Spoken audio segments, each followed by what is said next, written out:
Գանք քարտեզագրությանը։ Ես հիշում եմ պատերազմի վերջի տարին մեր պատին ռադիոյի վերևը մեծ Եվրոպայի քարտեզ կար եւ հայրս ամեն առավոտ Մոսկվայի ռադիոն էր լսում, Անկարան էր լսում ռադիոյով, որ մեծ հայրս թուրքերեն էլ գիտեր եւ քարտեզի վրա գունավոր ասեղներով, գնդասեղներով տեղերն էր ցույց նշում բանի ռազմաճակատների։ Ես էլ հետաքրքրությամբ այդ քարտեզը էի նայում եւ մի անգամ էլ նստեցի նույնիսկ ընդօրինակեցի այդ քարտեզը առանց հասկանալու ինչ է։ Բայց իմ հետաքրքրությունը քարտեզների հանդեպ սկսել է հենց դրանից դպրոցական իր տարիքից ու շարունակվել մինչև այսօր իմ մասնագիտությունն է դարձել։ Որ պահից արդեն մասնագիտորեն սկսեցիք զբաղվել։ Մասնագիտորեն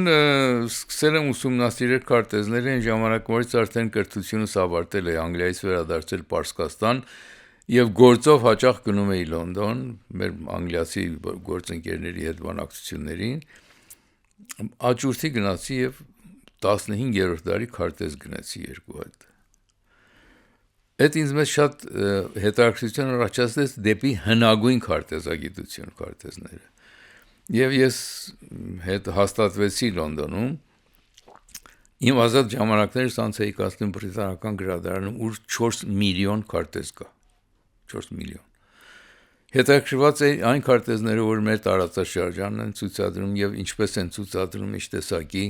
ինչ տեսակ են ցուցադրում, դրանց միջոցները եւ մեթոդները շատ տարբեր են եղել ժամանակին։ Բայց երբ որ նայում էի դրանք հին քարտեզների, մեր միջնադարյան, ավելի վաղ միջնադարյան, ուչ միջնադարյան, դրանց մեջ շատերը կային, որ արվեստի աշխատանքներ էին, շատ գեղեցիկ էին, գծված, ներկված եւ այլն, ամեն մեկը ձեռագիր։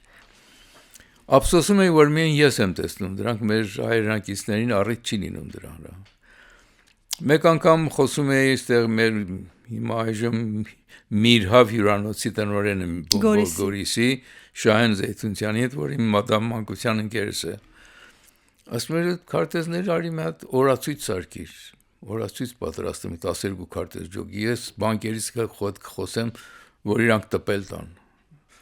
Առաջին այդ գործարարությունը մեծադիր օրացույց էր, մոտ 40 սանտիմետրով, 60 սանտիմետր էջերով, թերթերով,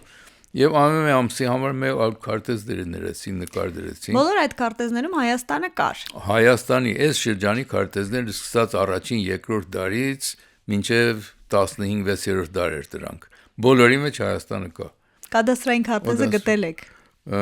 Կադաստրայինը չեմ աչեի ասի, բայց սահմանները ժամանակին գոյություն չունեին։ Ինչ որ է, բայց քարտեզներ շատ գեղեցիկ քարտեզներ։ Հետո երբ որ այդ օրացույցները մի շաբաթվա մեջ վերջացավ, Շահեն ասաց դե արմատ գիրք պատրաստի ես ոնց վերաբերյալ։ Եվ այդտեղից իմ սկսեց մտածել 2000 թվին որոշեցի, որ այդ գործը պետք է արվի, որ մեր հայրենակիցներն էլ տեսնեն օտարները ինչպես են գծել Հայաստանի քարտեզը։ Եվ դրանից առաջին հրատարակությունս եղավ անգլերենով Հայաստանի պատմական քարտեզները։ Այդ նույն գիրքը հրատարակեցի ռուսերեն եւ հայերեն տարբերակով Հայաստանում, նույնպես նույն քարտեզները։ Բայց ասեմ ձեզ, իմ աշխատանքս, քանի որ ես տեսնում էի, որ օտարները ոչինչ չգիտեն այս շրջանի մասին, բոլոր քարտեզ գրականությունս գրքերս առաջին հերթին պատրաստում էի անգլերենով։ Անգլերենով պատրաստում էի գրքերս, հետո թարգմանում հայերենի, մեկ քանիսը ռուսերեն, 2-3-ը պարսկերեն է թարգմանվել, մեկն էլ նույնիսկ թուրքերեն Ստամբուլում է հրատարակվել Հայաստանի պատմական քարտեզները։ Ես հիմա խնդիր ունեմ, որտեղ փնտրում եմ քարտեզագետներ, որ հետաքրքրված լինեն, որ ես իմ հսկայական արխիվս ուղղակի հանձնեմ իրենց, օրինակները հանձնեմ իրենց, որ իրանք շարունակեն նման աշխատանք։ Մինչև հիմա չեմ գտել, եթե հուսանք այս հաղորդումից հետո երիտասարդ մասնագետներ կարձագանքեն։ Ես շատ մեծ հաճույքով դրանց կընթառաջեմ։ Ծնվել եմ Թավրիզում, ինչպես գիտեք, հետո տեղափոխվել Թեհրան, կրթաթոշակ եմ ստացել սովորելու Բրիտանիայում, 5 տարի ուսումս ավարտելուց 5 տարի տևեց ուսումս, նրանից հետո վերադարձել եմ Պարսկաստան, աշխատել եմ եվրոպական ընկերությունների հետ, նրանց հետ համատեղ Պարսկաստանում ծրագրեր ենք իրականացնում, նավթարդյունաբերության ոլորտում հայրս բացեց Թավրիզում Ատրպատականի առաջին ռադիոյի խանութը էլեկտրոնիկ խանութը եւ այդ խանութը բացվել է 1939 թվականին եւ մինչեւ այսօր իր անունով այդ խանութը կա դա շատ ձեռքից ձեռքի անցել նույնիսկ Թուրքիա գնել է տեղի խանութը մեկ անգամ բայց անունը չի փոխել Ինչպես է կոչվում ռադիո Արամ Որս անունը Արամ էր, ինքը ռադիո Արամը դրա խանութի անունը։ Հետաքրքիր որ ժառանգներինը չի եւ արդյոք մտադրություն կա դա այդ ձեռք բերել։ Չէ, ես գնացել եմ տեսել եմ այդ խանութը սրանից մի 10-12 տարի առաջ։ Ռադիոյի մասեր էր վաճառում, ոչ թե ռադիոյի նորոգում, մերոնք հայրս մորոգում էր։ Ժամանակին, որ պատերազմի ժամանակ էր, որ նյութեր որ կային գոյություն չունեին, ինքը մի ձևով ստեղծում, հայթայթում եւ պատրաստում էր այդ բաները եւ տեղադրում իր նորոգած ռադիոների մեջ։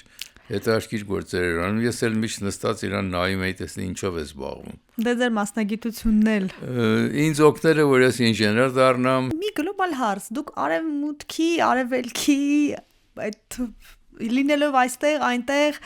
այն ամեներով հաստատվել եք Հայաստանում եւ ընդհանրապես ձեզ եւ հայ մարդուն որ արժե համակարգն է ավելի հարազատս ձեզ։ Ճիշտ ասած, Պարսկաստանը ես չնայած այնտեղ եմ ծնվել, ժողովուրդը, պարսիկ ժողովուրդը լավ ժողովուրդ է, հյուրընկալ ժողովուրդ է եւ երկիրը շատ ճկնաղ երկիր է։ Ես հիշում եմ ափսոսանքով որ Հայաստան Պարսկաստանը լրիվ չեմ պատտել, որ ամեն ինչը տեսնեմ, գործի բերումը որոշ տեղեր գնացել եմ, մինչև հարավը գնացել եմ ծայրամասերը, բայց ոչ բոլոր տեղերը, բոլոր տեսարժան վայրերը։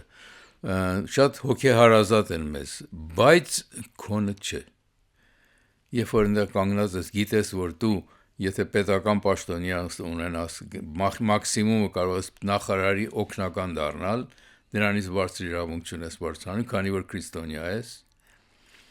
Դա արդեն մի բան է տալիս քեզ, որ զարման, որ մի քիչ ավելի զգուշեր են մոտենաս խնդիրներին, բայց հետաքրքիրն է, որ Պարսկաստանում իմ մասնագետ կրթված Ամերիկա, Եվրոպա կրթված պարսիկ գործընկերները կարծում էր, որ հայերը գոնե ժողովրդի 10%-ն են կազմում։ Մինչդեռ ժողովրդի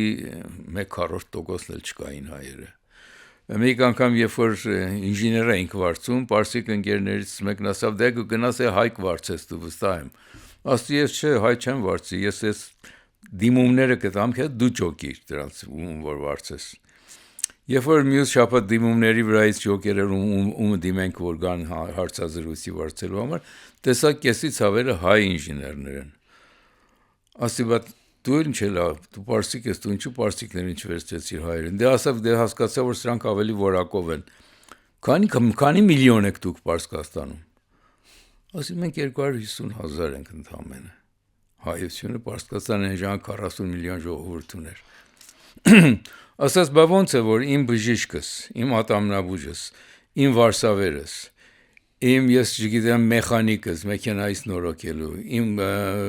երեխայից դաշնամուրի ուսուցիչը, բոլորը հայ են։